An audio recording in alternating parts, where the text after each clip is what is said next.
करेंगे। बैठक में मूल रूप से यही बातें चलेगी। हमको और आपको, क्योंकि मैंने कहा व्यवस्था जनित, हम और आप सुने हैं साहब कह रहे हैं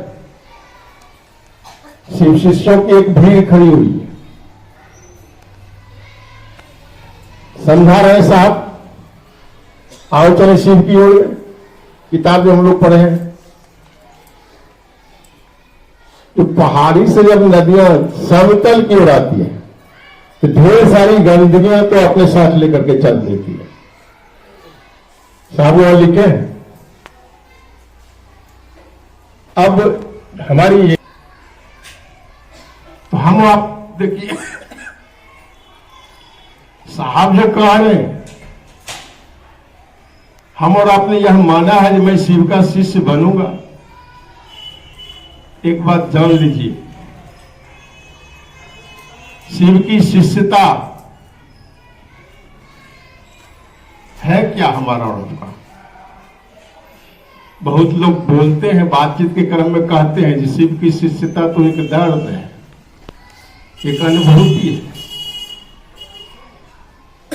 साहब शिष्यानुभूति जो लिखे, उन्होंने जो अनुभव किया वो लिखे। शिष्य बनने के क्रम में या बनाने के क्रम में उनको जो एक दर्द महसूस हुआ है वो बयां किए हमको रात के बीच। शिव की शिष्यता अब हमको और आपको शिव का शिष्य बनना है, और इसके लिए एक बात पर आपको ख्याल रखना पड़ेगा और पूरी सतर्कता के साथ हमको ख्याल रखना होगा। शिव शिष्य बनने के लिए शिव की शिष्यता, हम और आप कहते हैं अमुक अनुभूति पाए, अमुक परिणाम पाए। ये तो आपने परिणाम पाया है, शिष्यता क्या है? शिष्यता हमारे और आपकी वही होगी जो साहब के नजरों से देखना होगा। हमको और आपको सामने वाले जितने भी भाई बहन उनको साहब की नजर से देखना होगा, और हम और आप वही बोलेंगे, वही कहेंगे जो साहब कह रहे हैं। साहब से अलग, साहब की बातों से अलग हट करके, इतर हट करके अगर कुछ भी बात कर रहे हैं तो हमारी और आपकी शिष्यता नहीं कहलाएगी। कबीर भी कह रहे हैं, कबीर की एक पंक्ति है कि कहा सुना माने नहीं, शिष्य नहीं वह सूल है। मतलब गुरु जो कह रहे हैं वो आप सुनते हैं और करते मानते नहीं है तो आप शिष्य नहीं है। सूल मतलब कांटा होता है, आप कांटा है, शिष्य नहीं है। हम और आपने शिष्य बनने के लिए ठाना, शिष्य बनूंगा, शिव का शिष्य बनूंगा। तो हमको और आपको बिल्कुल यह स्मरण रखना है कि साहब की नजर से ही हम भाई बहनों को देखते हैं। निरंतर साहब हमको और आपको सचेत करते गए, निर्देश देते हुए चले हैं साहब। शायद हम और आप भूलते हैं अधिक, जो हमको आपको भूलना नहीं चाहिए। शिष्य बनना है, और शिष्य जब हम और आप बनेंगे तो साहब शिष्यानुभूति में लिखे हैं। इस बात को भी हम और आप अधिक भूल जाते हैं।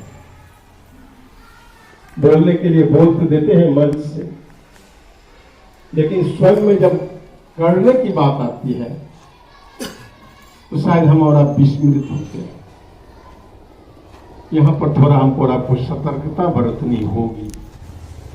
साहब लिख रहे हैं कि शिव के शिष्य होकर व्यक्ति के सारे लौकिक और पारलौकिक मनोरथ स्वतः सिद्ध होते हैं। मतलब अपने आप ऑटोमेटिक रूप से आपका हो जाएगा। आप शिव शिष्य बनेंगे तो कोई भी आपके लिए जरूर, साहब कह रहे हैं बार बार, आपकी आवश्यकताओं की पूर्ति करने के लिए महादेव नहीं भी करेंगे, मैं आपका खड़ा करने के लिए। अच्छा बताइए दीदी भाई, जीवन जीने में जरूरत जो हमको आवश्यकता के तौर पर, वह सब तो पूरा महादेव करने के लिए तैयार है, खड़ा है। फिर और क्या चाहिए हमको आपको? क्या लेकर आए हैं, क्या लेकर के जाइएगा? दीदी की वह भजन हमारा पुकारे, सुरती की डोरिया गगन बिच लागल, यहां नहीं पैंचो उधार। अध्यात्म की यात्रा है। हम और अब थोड़ा यहां पर मैं बार बार कहा हूं कि व्यवस्था से संबंधित ही बात पर अधिक बल दी जाएगी और सभी भाई बहनों को मैं सुनूंगा भी, क्योंकि हमारे जिला में 18 प्रखंड है और 5 अनुमंडल। मैं निश्चित रूप से चाहूंगा